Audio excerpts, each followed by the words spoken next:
مین stream سے الگ ہو گئے۔ یہ عقل پرست لوگ تھے جو ہر چیز کو عقل پہ تولتے تھے۔ وہ کہتے تھے کہ اعمال کو تولا ہی نہیں جا سکتا۔ عقل نے ان کو دھوکہ دیا اور اس بات کو بھول گئے کہ ان اللہ علی کل شیء قدیر، اللہ تعالیٰ ہر چیز پر قادر ہے، اللہ تعالیٰ جو چاہیں وہ کر سکتے ہیں۔ اب بہت ساری چیزیں ایسی ہیں جن کو پہلے زمانے میں نہیں تولا جا سکتا تھا۔ آج مادی طور پہ سائنس نے ایسی مشینیں ایجاد کر دی کہ ان کو تول لیا جاتا ہے۔ اس بندے کا بلڈ پریشر اتنا ہے، اس کی شوگر اتنی ہے، اس کا کولیسٹرول اتنا ہے، آج ہر چیز کو ناپ لیا جاتا ہے، پہلے نہیں ناپا جاتا تھا۔ تو اگر مادی طور پہ انسان نے ایسی چیزیں بنا لی ہیں تو اللہ تعالیٰ کے لیے قیامت کے دن ایسا میزان لانا جو اعمال کو تول لے، یہ کون سی مشکل بات ہے؟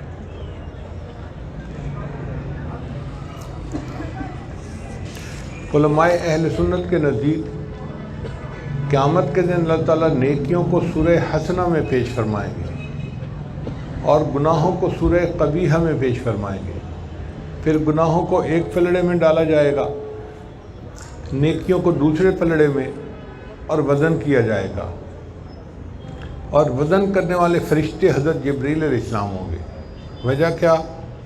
کہ جبریل علیہ السلام ہی وہ فرشتے تھے جو شریعت کا میزان انبیاء کی طرف لے کر آئے ہیں۔ اب اسی میزان پر ہمارے اعمال کو وہ تولیں گے کہ پورے اترتے ہیں یا نہیں اترتے۔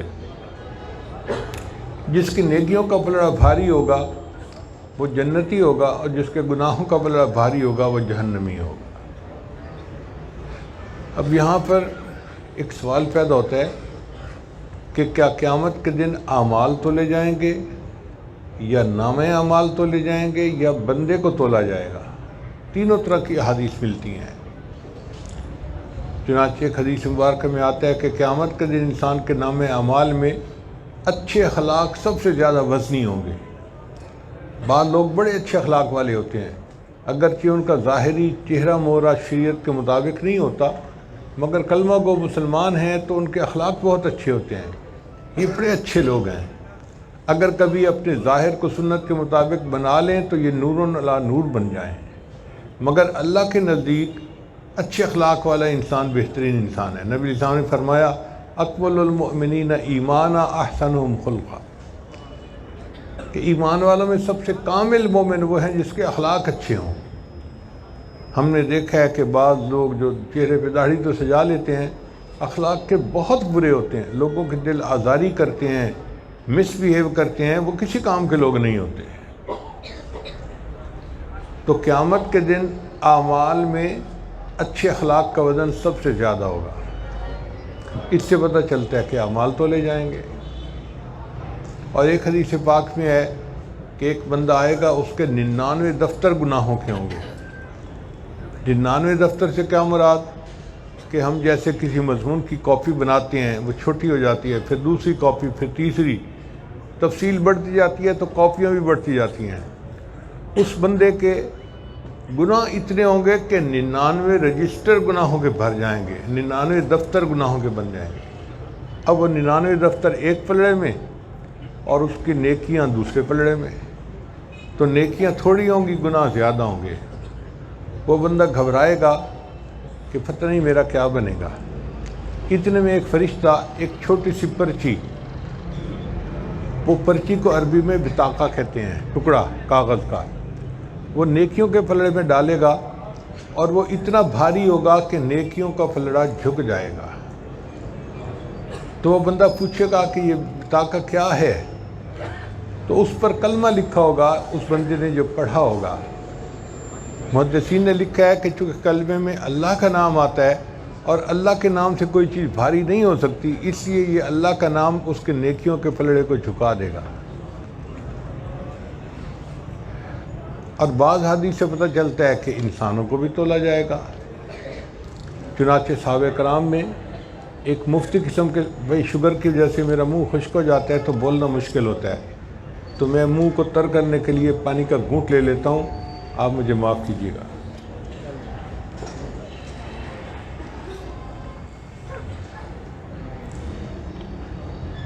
تو صحابہ کرام میں ایک مفتی قسم کے صحابی تھے، ان کا نام تھا عبداللہ ابن مسعود رضی اللہ عنہ، یہ امام الفقہاء کہے جاتے ہیں۔ بہت پتلے دبلے تھے، جیسے ہم کہتے ہیں نا کانگڑ سا بندہ، وہ ایسے تھے۔ اللہ نے ان کو بسطتاً فی العلم تو بنایا تھا، لیکن بسطتاً فی الجسم نہیں بنایا تھا، بہت ہی پتلے دبلے سے تھے۔ حتیٰ کہ جب چلتے تھے تو تہبند مانتے تھے، تہبند ان کی پنڈلیوں سے ہٹتا تھا نا تو دوسرے لوگ پتلی پتلی پنڈلیاں دیکھ کے مسکراتے تھے۔ دوستوں یاروں میں ہوتا ہے ایسا، کوئی نئی بات نہیں ہے۔ ایک دفعہ وہ جا رہے تھے تو صحابہ کرام ان کی پنڈلیوں کو دیکھ کے مسکرا رہے تھے، تو نبی علیہ السلام نے دیکھا تو فرمایا کہ تحقیق عبداللہ ابن مسعود کی پنڈلیاں قیامت کے دن میزان میں احد پہاڑ سے زیادہ بھاری ہوں گی۔ تو اس سے پتہ چلتا ہے کہ بندے کو بھی تولا جائے گا۔ اب محدثین نے تطویق یہ دی ہے کہ تینوں آپشنز اللہ کھلی رکھیں گے۔ اس کی وجہ یہ ہے کہ اللہ تعالیٰ قیامت کے دن کے منصف ہی نہیں، قیامت کے دن کے مالک بھی ہیں۔ جو منصف ہوتے ہیں نا، جج ہوتا ہے، وہ قانون کا پابند ہوتا ہے، اس کے ہاتھ بندھے ہوئے ہوتے ہیں۔ وہ کسی کی فیور کرنا چاہے تو فیور نہیں کر سکتا، کہتا ہے جی میں قانون کے آگے مجبور ہوں، میں کچھ نہیں کر سکتا۔ لیکن مالک کو تو اختیار ہوتا ہے نا، وہ جس کو چاہے مرضی بخش دے، معاف کر دے۔ تو اللہ تعالیٰ مالک یوم الدین ہے۔ اللہ نے آپشن کھلی رکھی کہ میں اپنے محبوب صلی اللہ علیہ وسلم کے امتیوں کے ساتھ رحمت کا معاملہ کروں گا۔ جس کے اعمال تولنے سے مغفرت جلدی ہوگی تو عملوں کو تولنے کا حکم دوں گا، جس کے دفتروں کو تولنے سے جلدی مغفرت ہوگی تو دفتر تلوا دوں گا، اور جس بندے کو تولنے سے مغفرت جلدی ہوگی تو بندے کو تلوا دوں گا۔ میں ان کی بخشش کا راستہ نکال دوں گا۔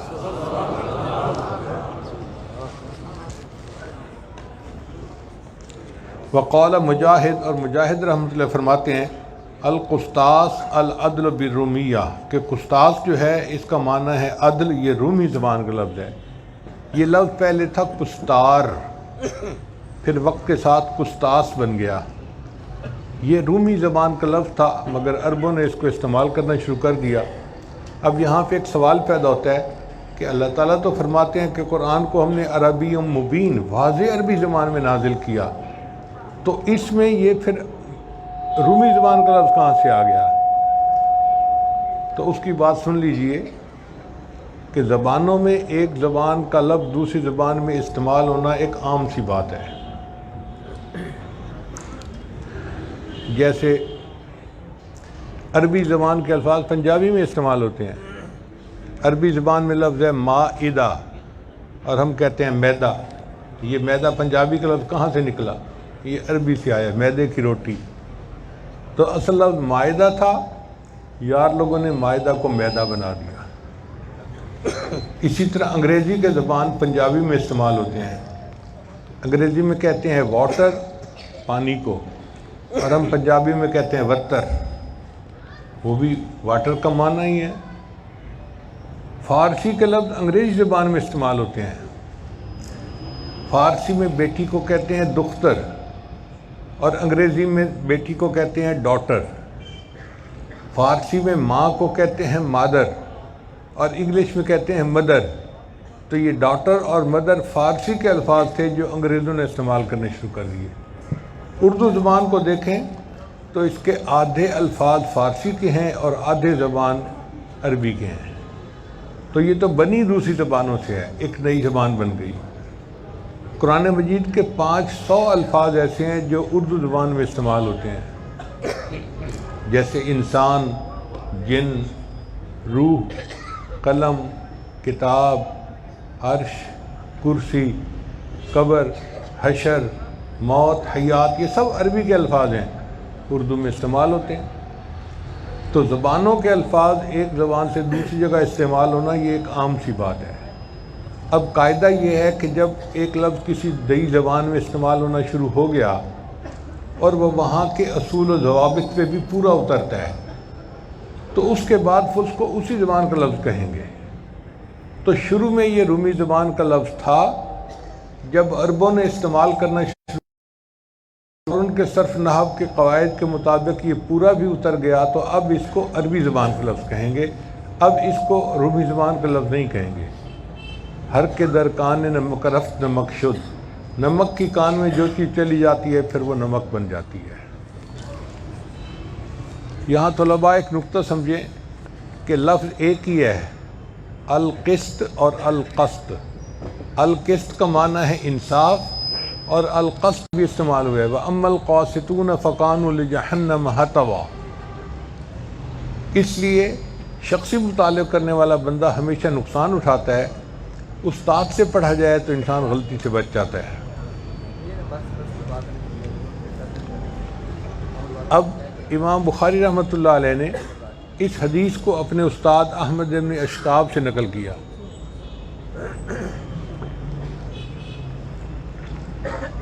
یہ احمد بن اشکاب کوفہ کے رہنے والے تھے۔ ابن حبان نے انہیں ثقات میں لکھا ہے، امام راضی نے ان کے بارے میں لکھا ہے ثقۃ مامون صدوق، اور ابو زرع رحمۃ اللہ نے ان کے بارے میں فرمایا کان صاحب حدیث، انہوں نے اس حدیث کو محمد ابن فضیل سے نقل کیا۔ اب عجیب بات ہے، طلباء توجہ فرمائیں کہ محدثین کے نزدیک اگر کسی طبقے میں کسی حدیث کا کوئی ایک راوی ہو، غریب کہتے ہیں، اگرچہ وہ حدیث صحیح ہوتی ہے، متصل ہوتی ہے، مگر غریب کہلاتی ہے، کیونکہ ایک طبقے میں اس کا ایک راوی ہے۔ عجیب بات یہ ہے کہ بخاری شریف کی پہلی حدیث بھی سند کے اعتبار سے غریب اور آخری حدیث سند کے اعتبار سے غریب۔ پہلی حدیث کیسے غریب کہ حدیث انما الاعمال بالنیات ہزاروں صحابہ کو آتی تھی، لیکن جو روایت چلی وہ عمر رضی اللہ عنہ سے آگے چلی، دنیا کا ان کا غریب او عابر سبیل، یا بدا الاسلام غریبا وسیعود غریبا فتوبى للغرباء۔ پھر محمد بن فضیل نے اس کو عمارہ ابن قعقاع سے نقل کیا۔ یہ عمارہ ابن قعقاع بھی بڑے محدث ہیں، ان سے شیخ حارث اکلی نے اور سفیانین نے روایت کی ہے۔ ابو حاتم نے ان کے بارے میں فرمایا صالح الحدیث۔ یحییٰ بن معین جو امام جرح اور تعدیل کہلاتے ہیں، انہوں نے بھی ان کو ثقات میں سے لکھا ہے۔ اب جب امام جرح اور تعدیل ان کو ثقات میں سے کہہ رہے ہیں تو سوچیں یہ کتنے مضبوط محدث ہوں گے۔ امام بخاری رحمۃ اللہ کے ایک استاد تھے علی بدیدی رحمۃ اللہ علیہ۔ امام بخاری وش کرتے تھے کہ تنہائی ہو، میں ہوں اور میرے استاد ہوں اور میں ان سے حدیث سن رہا ہوں۔ انہوں نے بھی ان سے 30 احادیث روایت کی ہیں۔ ابن حجر نے بھی ان کو ثقہ کہا ہے۔ عمارہ ابن قعقاع نے اس کو ابو زرع سے نقل کیا۔ ابو زرع بڑے رجال الحدیث میں سے تھے۔ ان کے 2 واقعات بڑے خاص ہیں۔ ایک واقعہ تو یہ کہ ان کا ایک شاگرد تھا، اس کی شادی ہوئی۔ اب شادی کے بعد فطری بات ہے کہ میاں بیوی چاہتے ہیں کہ جتنا وقت اکٹھا گزرے اتنا بہتر ہے، مگر اس کو مسجد جانا پڑتا تھا حدیث کا درس سننے کے لیے، تو وہ جو گھنٹہ 2 گھنٹے تھے بیوی کو بڑا تنگی سے مشکل وقت گزرتا تھا۔ وہ چاہتی تھی کہ جلدی میرے پاس آئیں، میں کھانا کھاؤں، میں ان کے ساتھ وقت گزاروں۔ بہرحال طالب علم جاتا تھا اور روزانہ درس سن کے آتا تھا۔ بیوی بولتی تو نہیں تھی مگر دل پہ بوجھ بہت تھا اس کے کہ یہ روز چلے جاتے ہیں مجھے چھوڑ کے۔ اللہ کی شان کے ایک دن درس لمبا ہو گیا تو طالب علم کو ذرا آنے میں دیر ہو گئی۔ اب بیوی تو بھری بیٹھی تھی غصے سے، اس نے آتے ہی وہی گانا شروع کر دیا جو بیویاں گاتی ہیں، آپ تو گھر سے چلے جاتے ہیں، آپ کو تو کوئی یاد ہی نہیں ہوتا، پیچھے کوئی مر جائے آپ کو کیا پرواہ کسی کی۔ اس نے کہا اللہ کی بندی، میں نے کوئی دوستوں میں وقت نہیں گزارا، میں نے مسجد میں جا کے علم حاصل کیا ہے۔ اب ایک تو عورت کا عقل ویسے ناقص ہوتا ہے، ہم پنجابی میں کہتے ہیں کھری میں عقل ہوتا ہے، اور جب غصے میں آتی ہے تو وہ کھری سے بھی نکل جاتا ہے۔ وہ بیچاری غصے میں آئی تھی، آگے سے کہنے لگی کہ تو کیا علم سیکھنے جاتا ہے، تیرے استاد کو تو کچھ آتا نہیں، تو کیا سیکھے گا اس کے پاس جا کے۔ اب جب اس نے استاد پہ تنقید کی نا تو یہ بھی نوجوان لڑکا تھا، غصے میں آ گیا، کہنے لگا اچھا اگر میرے استاد کو 1,00,000 حدیثیں یاد نہ ہوں تو میری طرف سے تجھے 3 طلاق ہیں۔ اب غصہ ٹھنڈا ہوا تو شامل بھی شرمندہ کہ بیوی نے جو کہنا تھا اس نے تو کہہ دیا، وہ تو عورت ذات تھی، میں تو مرد تھا، مجھے نہیں طلاق دینی چاہیے تھی۔ اور عورت بھی شرمندہ کہ میں اسے جو کہتی یہ میرا ہسبینڈ تھا، خامن تھا، اس کے استاد کو مجھے کچھ نہیں کہنا چاہیے تھا۔ تو اندر اندر سے دونوں شرمندہ تھے اور چاہتے تھے کہ کوئی طریقہ نکلے کہ ہم دوبارہ آپس میں اکٹھے ہو جائیں۔ صبح اٹھ کے بیوی نے پوچھا کہ یہ طلاق ہوئی یا نہیں ہوئی؟ اس نے کہا یہ تو میں اپنے استاد سے پوچھ کے بتاؤں گا۔ چنانچہ وہ نوجوان ابو ذرہ رحمۃ اللہ کے پاس آیا اور آ کے بتایا کہ حضرت میں رات کو یہ سیاہ کارنامہ کر کے آ گیا ہوں، میں نے اپنی بیوی کو طلاق دے دی ہے۔ اب آپ بتائیں آپ کو 1,00,000 حدیثیں یاد ہیں یا نہیں؟ ابو ذرہ رحمۃ اللہ سن کے مسکرائے، فرمایا جاؤ تم اپنی بیوی کے ساتھ بیاں بیوی بن کے وقت گزارو، اس لیے کہ 1,00,000 حدیثیں مجھے اس طرح یاد ہیں جس طرح لوگوں کو سورہ فاتحہ یاد ہوتی ہے۔ 1,00,000 حدیثیں مجھے اس طرح یاد ہیں جس طرح لوگوں کو سورہ فاتحہ یاد ہوتی ہے۔ آپ سوچئے یہ کتنے شان والے محدث تھے۔ اور دوسرا واقعہ ان کا اور بھی عجیب ہے کہ بیمار تھے اور آخری وقت تھا، طلباء ارد گرد موجود تھے، انہوں نے محسوس کر لیا کہ بس اب نزا کا وقت قریب ہے۔ اب ایسے وقت میں شریعت کا حکم ہے کہ بندے کو کلمے کی تلقین کی جائے۔ کلمے کی تلقین کا کیا مطلب کہ اس کے سامنے اونچا کلمہ پڑھ دو، اس کو کلمہ خود یاد آ جائے گا۔ یوں کہنا نہیں ہوتا کہ کلمہ پڑھیں، بلکہ آپ کلمہ پڑھ دیں اس کو خود یاد آ جائے گا کہ میں نے کلمہ پڑھنا ہے۔ اب طلباء نے سوچا کہ یہ تو بے ادبی ہے کہ ہم استاد کے سامنے کلمہ پڑھیں، انہیں یاد دلائیں۔ مگر وہ سمجھدار تھے، ان کا ہم ایسے کرتے ہیں کہ جس حدیث میں کلمہ پڑھنے کا تذکرہ ہے نا، وہ حدیث کا سبق حضرت کو سنا دیتے ہیں، تو تلقین بھی ہو جائے گی اور ہماری ذمہ داری بھی پوری ہو جائے گی۔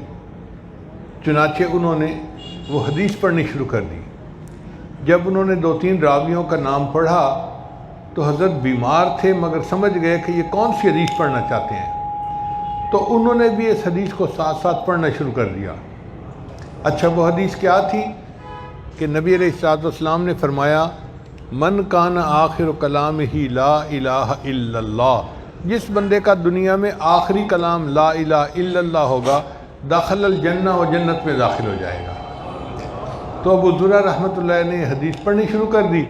جب انہوں نے پڑھا نا من کان آخر کلامہ لا الہ الا اللہ، ان کی روح نکل گئی اور وہ خود جنت کے اندر داخل ہو گئے۔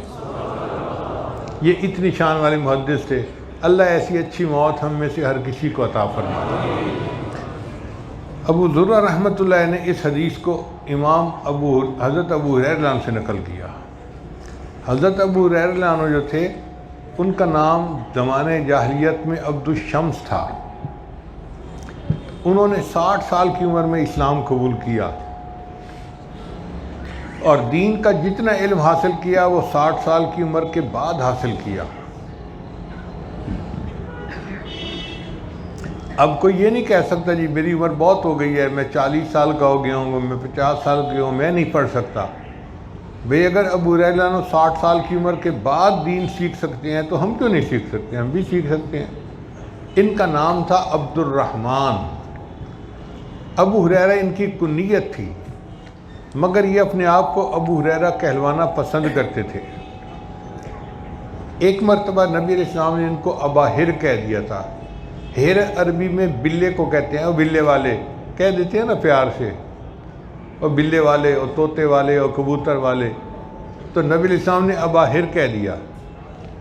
اب ہر کی جو تانیث ہے وہ ہے ہرتن، بلی، اور ہرتن کی آگے تصغیر بنتی ہے ہریرہ، تو لوگوں نے ان کو ابو ہریرہ کہنا شروع کر دیا اور ان کو یہی نام اچھا لگتا تھا، یہ کہتے تھے مجھے اسی نام سے پکارو۔ عجیب بات ہے، یہ محبت کا تعلق ہے۔ ہمیں یہ بات اس طرح سمجھ میں آئی کہ ہمارے ایک دوست ہیں، انہیں مجھے رات کو کہیں 3 بجے فون کیا خیر میں نے اٹھایا اور میں نے ان کو جواب دیا. اب بات تو ختم ہو گئی مگر وہ فون بند نہیں کر رہے تھے. تو میں نے کہا حافظ صاحب آپ فون بند کریں نا. کہنے لگے حضرت ابھی بند کرتا ہوں، آپ مجھے وہی کہنا جو مجھے کہتے ہیں. تب مجھے یاد آیا کہ ایک مرتبہ میں نے ان کو پیار سے کہہ دیا تھا موٹے حافظ صاحب. اب ان کو یہ لفظ اچھا لگتا تھا، چنانچہ میں نے کہا اچھا موٹے حافظ صاحب فون بند کریں. انہوں نے فون بند کر دیا. تو یہ محبت کا تعلق ہے. کبھی محبت کا تعلق ہو اور اس کی زبان سے کوئی لفظ نکلے تو وہ اچھا لگتا ہے. تو ابو ہریرہ عنہ کو بھی ابو ہریرہ کہلوانا پسند تھا، مگر یہ وہ صحابی تھے جو سب سے زیادہ بھوکے رہتے تھے. اتنے بھوکے کہ مسجد نبی کے دروازے سے بھوک کی وجہ سے گر جاتے تھے. لوگ سمجھتے تھے مرگی کا دورہ ہے، حتیٰ حالانکہ وہ بھوک کا دورہ ہوتا تھا. جو صحابہ میں سب سے زیادہ بھوکا تھا وہ سب سے بڑا محدث بنا. انہوں نے نبی علیہ السلام سے روایت کی کہ نبی علیہ السلام نے ارشاد فرمایا کلمتان، دو کلمے ایسے ہیں، دو باتیں ایسی ہیں. اس کا معنی ہے کلامان، دو کلام ایسے ہیں. ہم کئی مرتبہ لفظ کو بھی کلمہ کہتے ہیں اور کئی پورے فکرے کو کلمہ کہہ دیتے ہیں. جیسے کلمہ طیبہ، کلمہ شہادت پورا فکرہ ہے، لیکن کلمے کا لفظ استعمال ہوتا ہے. تو کلمتان کا معنی ہوگا کلامان، دو باتیں ایسی ہیں، دو کلام ایسے ہیں. پھر نبی صلی اللہ علیہ وسلم نے فرمایا حبیبتان الی الرحمن. حبیبتان کا مطلب ہے محبوبتان للہ تعالی، اللہ کو بڑے پیارے ہیں. ای محبوب قائلہما، جو ان کو پڑھے گا وہ اللہ کو بڑا پیارا ہوگا. اب بتائیے یہ کتنی خوبصورت بات ہے. کوئی بھی آپ کو بتائے دو باتیں ہیں جو اللہ کو بڑی پیاری لگتی ہیں تو سنتے ہی بندے کا دل کہتا ہے مجھے بتائیں، میں اس کو پڑھتا ہوں.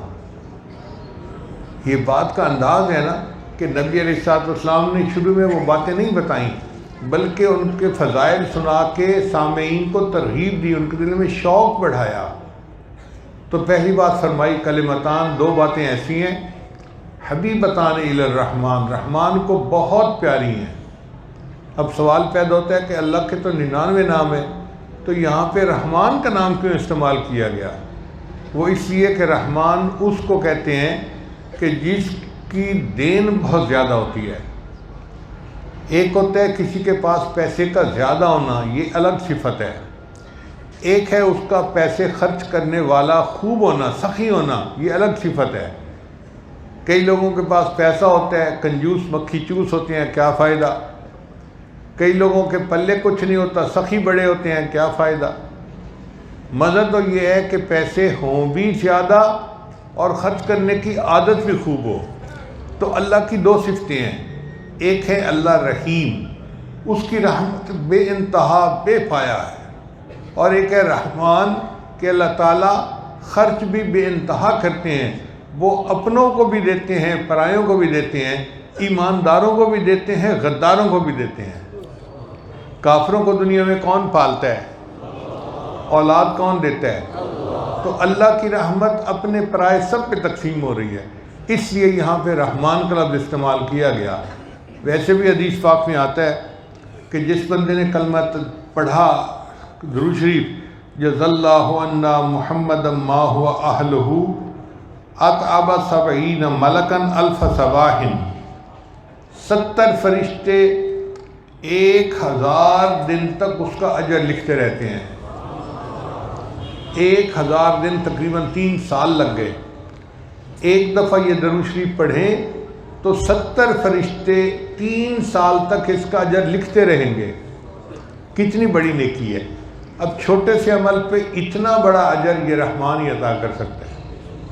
اور ایک حدیث پاک میں آتا ہے کہ جمعہ کے دن عصر کے بعد جو بندہ 80 مرتبہ پڑھے اللہم صلی علی محمد النبی الامی وعلی آلہ وسلم تسلیما، 80 مرتبہ پڑھنے پر اللہ تعالیٰ 80 سال کے گناہوں کو معاف فرما دیتے ہیں. اب 80 سال تو پوری زندگی ہو گئی نا، گویا ایک جمعہ 80 مرتبہ پڑھیں تو پوری زندگی کے گناہ معاف ہو جائیں گے. یہ کام رحمان کا ہے، اس لیے یہاں پر رحمان کا لفظ استعمال کیا گیا کہ وہ رحمان کو بڑے پیارے ہیں. اب جب رحمان کو پیارے ہیں اور اجر اس نے دینا ہے تو بندہ سمجھ جاتا ہے کہ بھئی یہ تو پڑھنے کی چیز ہے۔ چنانچہ فرمایا کلمتان حبیبتان الی الرحمن، آگے فرمایا خفیفتان علی اللسان، زبان پہ بہت ہلکے ہیں۔ بعض حروف کا ادا کرنا آسان ہوتا ہے اور بعض حروف کا ادا کرنا ذرا مشقت والا ہوتا ہے، مشکل ہوتا ہے۔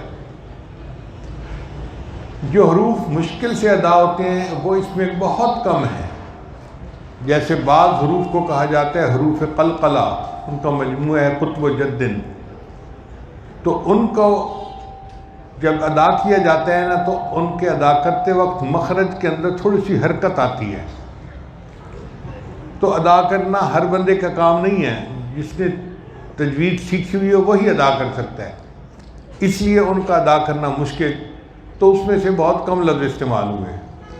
کچھ حروف جو ہیں ان کو کہتے ہیں حروف شدہ، ان کا مجموعہ ہے اجدک قوبتا، ان کا ادا کرنا بھی مشکل ہوتا ہے۔ ان حروف کو ادا کرتے وقت آواز بند ہو جاتی ہے اور ایک قسم کی سختی پائی جاتی ہے، اس میں بھی بہت کم حروف ہیں جو یہاں استعمال ہوئے ہیں۔ اور تیسرے کچھ حروف حروف شدہ کہلاتے ہیں، حروف شدہ حروف استعلاء کہلاتے ہیں۔ حروف استعلاء کا مجموعہ ہے خص ضغط قز، ان کو ادا کرتے وقت زبان کی جڑ تالو سے لگ جاتی ہے اور حرف کے اندر ایک شدت پائی جاتی ہے۔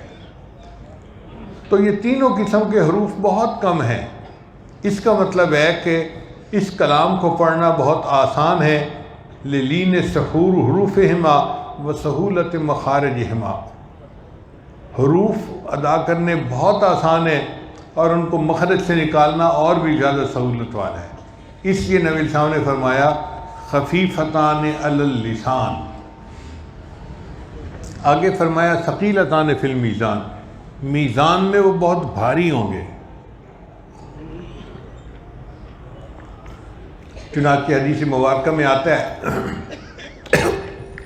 جو بندہ سبحان اللہ پڑھتا ہے تو آدھا میزان نیکیوں سے بھر جاتا ہے، والحمدللہ تملأہ، اور اگر وہ الحمدللہ بھی ساتھ پڑھ لیتا ہے تو پورا میزان نیکی سے بھر جاتا ہے۔ ایک حدیث مبارکہ میں آتا ہے، بخاری شریف کی روایت ہے کہ جو بندہ دن میں 100 مرتبہ سبحان اللہ و بحمدہ کا ذکر کرے، اللہ تعالیٰ اس کے سارے گناہوں کو معاف کر دیتے ہیں، اگرچہ سمندر کی جھاگ کے برابر کیوں نہ ہو۔ اب آپ سوچئے سمندر کی جھاگ کتنی زیادہ ہے، اتنے گناہ اللہ معاف کر دیتے ہیں اگر 100 مرتبہ سبحان اللہ و بحمدہ کا ذکر کر لیا جائے۔ تو ہمیں چاہیے کہ ہم روزانہ ذکر کریں تاکہ ہمارے گناہ اللہ تعالیٰ معاف فرما دے۔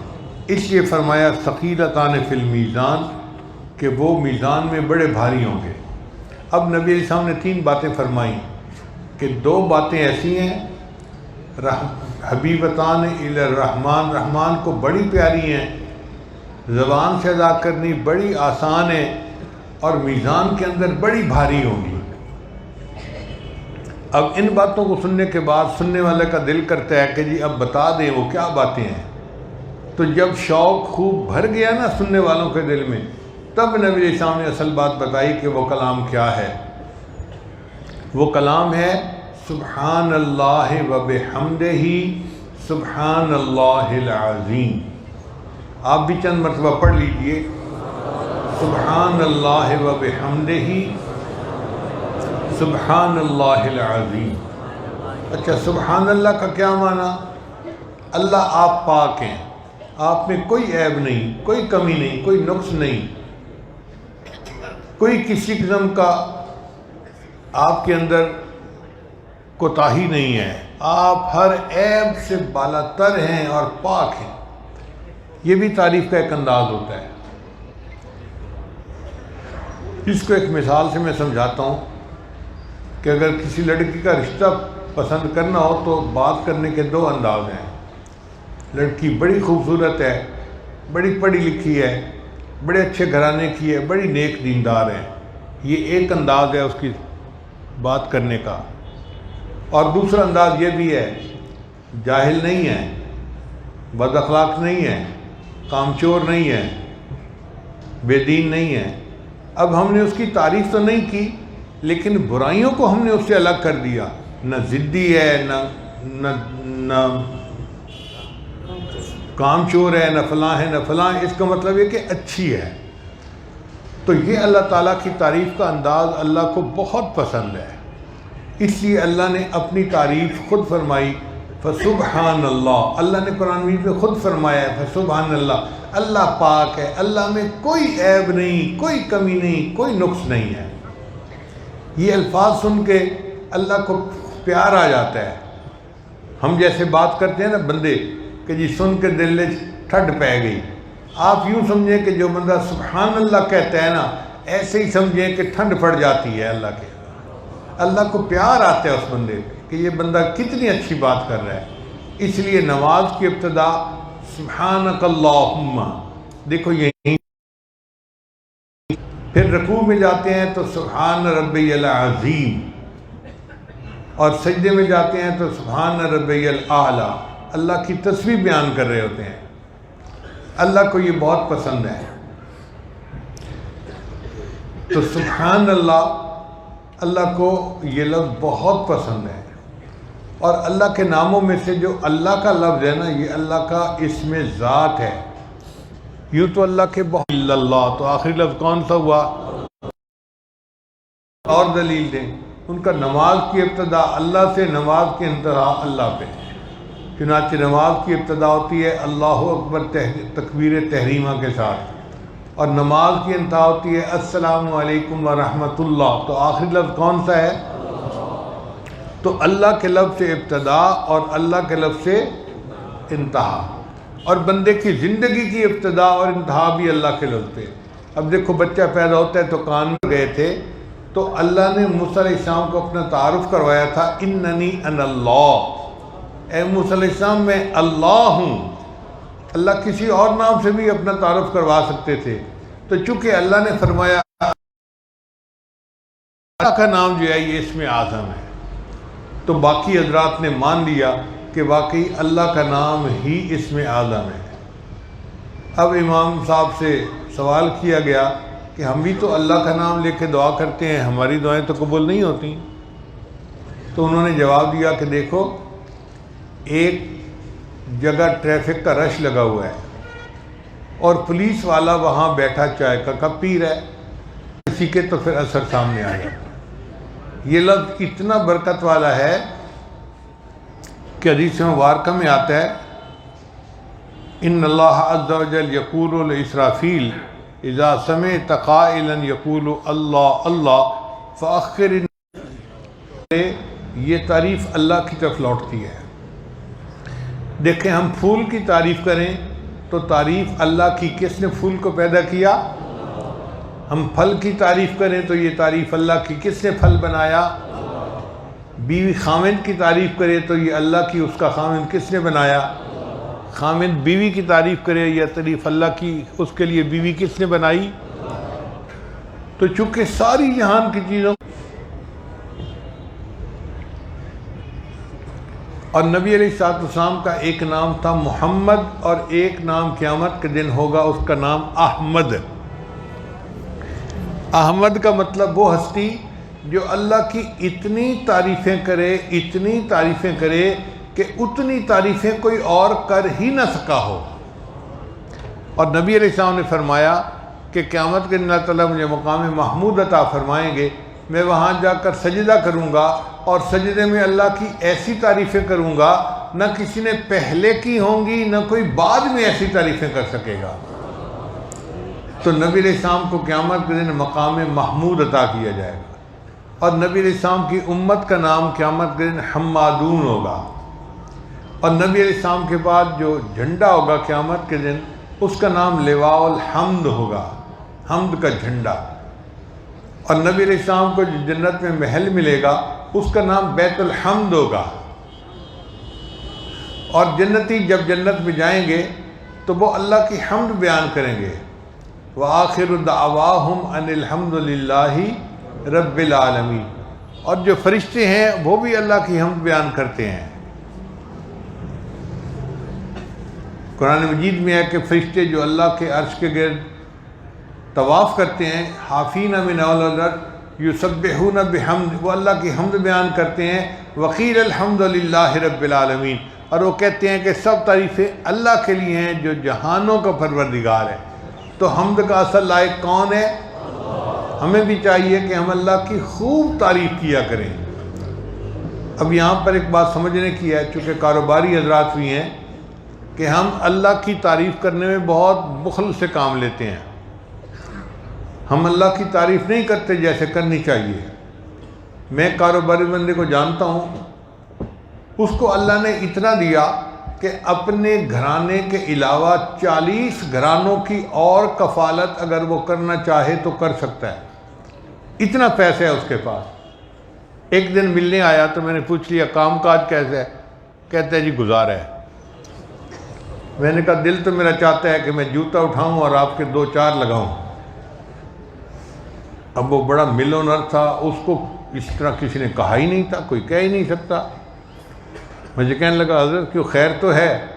میں نے کہا اس لیے کہ اللہ نے آپ کو اتنا دیا کہ اپنے علاوہ 40 گھرانوں کی آپ کفالت کر سکتے ہیں۔ آپ کو تو چاہیے تھا کہ جب میں نے پوچھا کام کیسا ہے، آپ کہتے جی اللہ نے مجھے میری اوقات سے بڑھ کے دیا ہے، میں قربان جاؤں اپنے اللہ پہ۔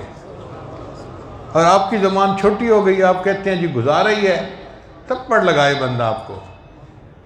پھر کہنے لگا جی آپ نے مجھے جگا دیا، جزاک اللہ کے چشمم باز کر دی، مرابا جان جاں ہم راز کر دی۔ ہمارے مشائخ نے اللہ رب العزت کی خوب تعریفیں کی ہیں۔ چنانچہ میں امام ربانی مجدد ثانی رحمۃ اللہ کی ایک عبارت آپ کے سامنے آج پڑھتا ہوں۔ آپ سوچئے کہ انہوں نے اللہ کی تعریف کیسے اچھے الفاظ میں بیان کی۔ فرماتے ہیں تمام تعریفیں اللہ تعالیٰ کے لیے ہیں جس نے امکان کو وجوب کا آئینہ اور عدم کو وجود کا مظہر بنایا۔ وجوب اور وجود اگرچہ حق سبحانہ کی صفات میں سے ہیں، لیکن حق سبحانہ تعالیٰ ان سے بلند ہے، بلکہ وہ اسماء و صفات سے، شیون و اعتبارات سے، ظہور اور بطون سے، بروز اور مکون سے، تجلیات و ظہورات سے، موصول اور مفصول سے، مشاہدات اور مکاشفات سے، محسوسات اور معقولات سے، موہومات اور متخیلات سے بھی بلند ہے۔ وَهُوَ سُبْحَانَهُ وَتَعَالَى وراء الورا ثم وراء الورا ثم وراء الورا۔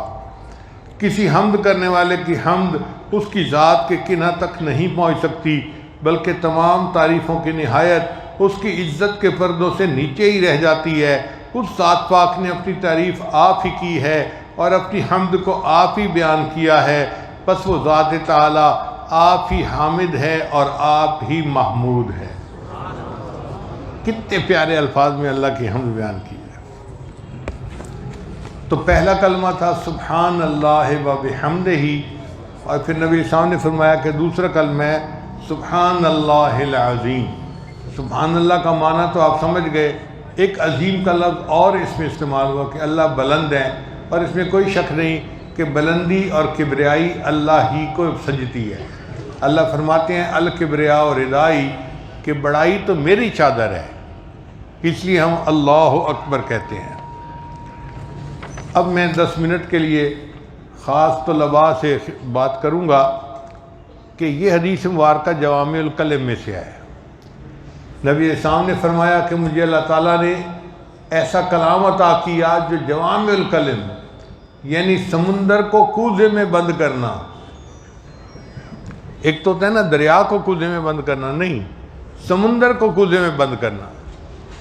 جیسے انما الاعمال بالنیات، چھوٹا سا فکرہ ہے، پوری زندگی کے اوپر اس کا احاطہ ہے، پوری زندگی۔ یہ جوامع الکلم ہوتے ہیں کہ بات چھوٹی سی ہو مگر گہری اتنی ہو کہ ساری زندگی انسان اس کے معنی کو سوچتا رہے تو طے تک نہیں پہنچ سکتا۔ یہ حدیث جس کو ہم حدیث تسبیح کہتے ہیں، یہ بھی جوامع الکلم میں سے ہیں۔ چنانچہ علم بیان، معنی اور بلاغہ کے اعتبار سے اس میں بڑی خوبیاں پائی جاتی ہیں۔ مثلا منہ المطابقہ، اس میں مطابقہ ہے۔ مطابقہ کیا ہوتا ہے؟ مقابلۃ الشیء لضدہ علی قول المختار۔ کہ ایک شے کا اس کی ضد کے ساتھ مقابلہ. اب دیکھیں اس حدیث میں خفیفتان بھی آیا اور ثقیلتان بھی آیا، تو دو ضدیں ہیں نا جن کا تذکرہ آ گیا، تو اس میں مطابقہ بھی ہوا. وَمِنْهُ الْمُنَاسَبَةُ، اور اس میں مناسبت بھی ہے. وَمِنْهُ تَشَابُهُ الْأَطْرَافِ، اور اس میں تشابہ الاطراف بھی ہے.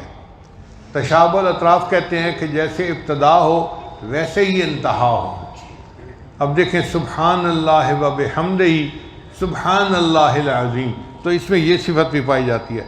وَمِنْهُ التکرار، اور اس میں تکرار کی صفت بھی ہے، یعنی کسی کلام کو فائدے کے لیے مکرر لانا، مزے کے لیے.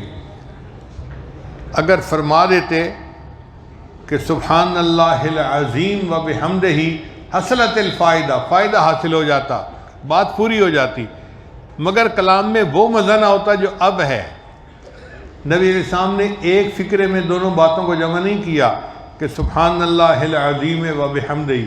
نبی علیہ السلام نے فرمایا سبحان اللہ و بحمدہ سبحان اللہ العظیم، تو تکرار بھی اس میں آ گئی. وَمِنْهُ الْانسجام، اور اس میں انسجام بھی ہے. انسجام کہتے ہیں ہم آہنگی اور یکسانیت کو. وَمِنْهُ الْإِیجاز، اس میں ایجاز بھی ہے. ایجاز کہتے ہیں کہ عبارت اگرچہ کم ہو مگر معنی بہت وسیع ہوں. تو اب آپ نے معنی سے سمجھ ہی لیا کہ نبی علیہ السلام کی بات کتنی مختصر تھی اور اس کے معنی کتنے وسیع تھے کہ 1 گھنٹہ تو ہو گیا تقریباً اس کی تفصیل کرتے ہوئے. وَمِنْهُ الْإِتْنَابِ، اس میں اتناب بھی ہے. اتناب کہتے ہیں کہ مراد کو خوب اچھی طرح واضح کر دینا، بات کو مؤکد کر دینا. جیسے سبحان اللہ و بحمدہ سبحان اللہ العظیم. اب اس کو بتانے کے بعد کسی کے دل میں شک نہیں رہتا کہ جی اس کلام میں کیا ہے اور کیا نہیں ہے. وَمِنْ الْحَذْفِ، اس میں حذف بھی ہے. نبی صلی اللہ علیہ وسلم نے فرمایا سبحان اللہ و کلمتان حبیبتان الرحمن. اب اس میں شروع میں چند الفاظ حذف ہیں. اسمعوا ایھا الناس، یہاں لکھا ہوا نہیں مگر کہا گیا ہے، تو حذف کی صفت بھی اس میں ہے. وَمِنْهُ التَّوْزِیع، اور اس میں تقسیم کا حروف بھی ہے. چنانچہ سند کے ہر راوی کے نام میں میم آتی ہے اور متن کے ہر لفظ کے اندر الف آتی ہے. کلمتان حبیبتان الی الرحمن خفیفتان علی اللسان ثقیلتان فی المیزان. اب پورے کلام کو دیکھیے کہ ہر لفظ میں الف آ رہی ہے. وَمِنْهُ جُوزَةُ التَّعْبِيرِ، یہ صفت بھی اس میں ہے. وَمِنْهُ التَّتْمِيمِ، اس میں تتمیم بھی ہے.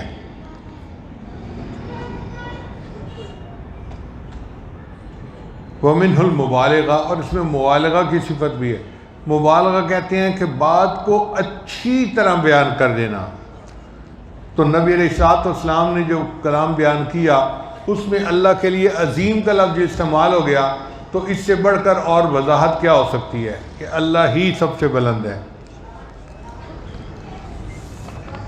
وَمِنْهُ الْإِيغَالِ، اس میں ایغال کی صفت بھی ہے. چنانچہ نبی علیہ السلام نے اپنے کلام کو عظیم کے لفظ سے ختم فرمایا، لہذا جو اصل مقصد تھا نبی علیہ السلام نے آخری لفظ کے اندر بیان فرما دیا. وَمِنْهُ الْمُمَاثِلَةُ، اور اس میں مماثلہ کی صفت بھی ہے، یعنی ایک ہی نوع کے ہم جنس الفاظ استعمال ہوئے. وَمِنْهُ التَّشْتِيرِ، اس میں تشتیر بھی ہے. وَمِنْهُ التَّطْرِیز، تطریز کہتے ہیں نقش و نگار کو. جیسے عورتوں کے کپڑے ہوتے ہیں نا تو ان پہ پھول بوٹے نکلے ہوتے ہیں، تو پھول یہاں بھی بنا ہوا ہے یہاں بھی، تو نقش و نگار میں پھول ہوتے ہیں. اسی طرح کلام کے اندر ایسی صفت کے ایک جیسے الفاظ ہوں تو اس کو تطریز کہتے ہیں. اب دیکھیں کلمتان حبیبتان الی الرحمن خفیفتان علی اللسان ثقیلتان فی المیزان سبحان اللہ و بحمدہ سبحان اللہ العظیم. تو یہ بھی ایسے لگتا ہے جیسے نبی علیہ السلام نے بات کرتے ہوئے پھول بوٹوں کے نقش و نگار یہاں چھوڑ دیے ہیں. ومن السجا، اور اس میں سجا بھی ہے، یعنی دو کلمے وزن میں مختلف مگر رو میں متفق ہوں۔ ومنہ حسن الاختتام، اور اس میں حسن اختتام بھی ہے، اور واقعی نبی علیہ السلام نے عظیم کے لفظ پہ بات کو ختم کر کے حسن پیدا کر کہ اس کے اندر یہ تمام صفات موجود ہیں۔ چھوٹا سا کلام تھا، اب آپ غور کیجئے اس میں کتنی صفات موجود ہیں۔ اب یہاں پر سوال پیدا ہوتا ہے کہ امام بخاری رحمۃ اللہ اس حدیث کو سب سے آخر پہ کیوں لائے؟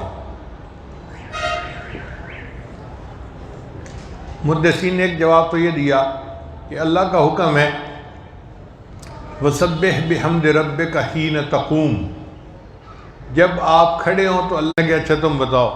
میں نے کہا جی میرا تصوف ذکر سلوک سے تعلق ہے، تو مجھے سمجھ میں یہ بات آتی ہے کہ امام بخاری رحمۃ اللہ جانتے تھے کہ طلباء دور حدیث میں آخری کتاب یہ پڑھیں گے، پھر اس کے بعد مدرسوں سے گھر منتقل ہو جائیں گے، طالبات گھروں میں جائیں گی تو ان کے رشتے آئیں گے اور ماں باپ شادیاں کر دیں گے، طلباء گھروں میں جائیں گے تو ماں باپ کہیں گے کام کرو، کہیں امامت کریں گے، جاب کریں گے، یا کاروبار کریں گے، یا زراعت، یا کوئی نہ کوئی کام کرنا پڑے گا، مر جو ہیں۔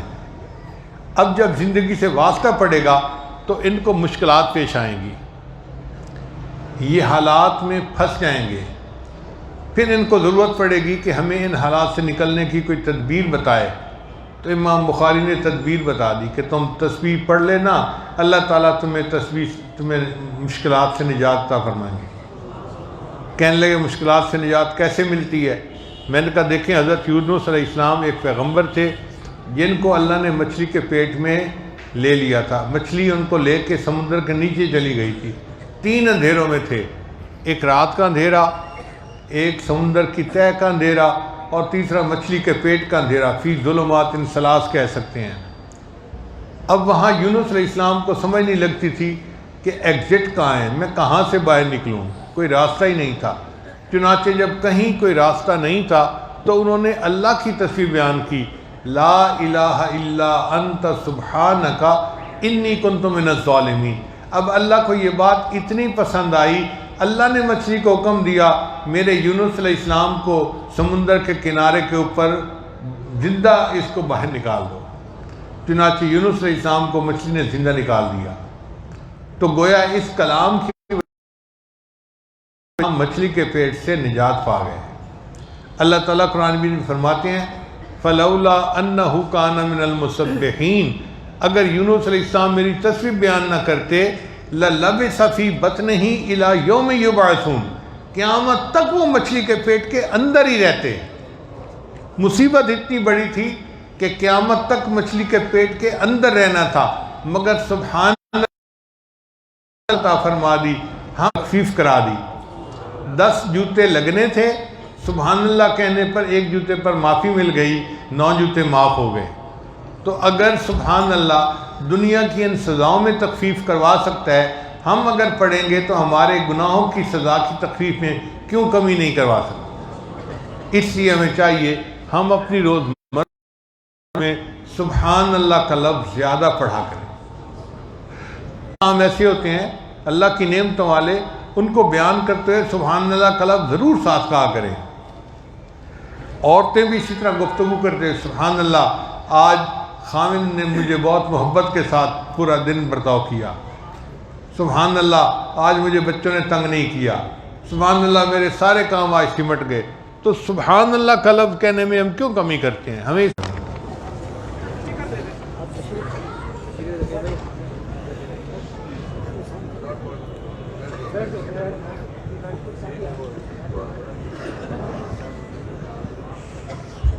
جزاکم اللہ تعالی خیرا۔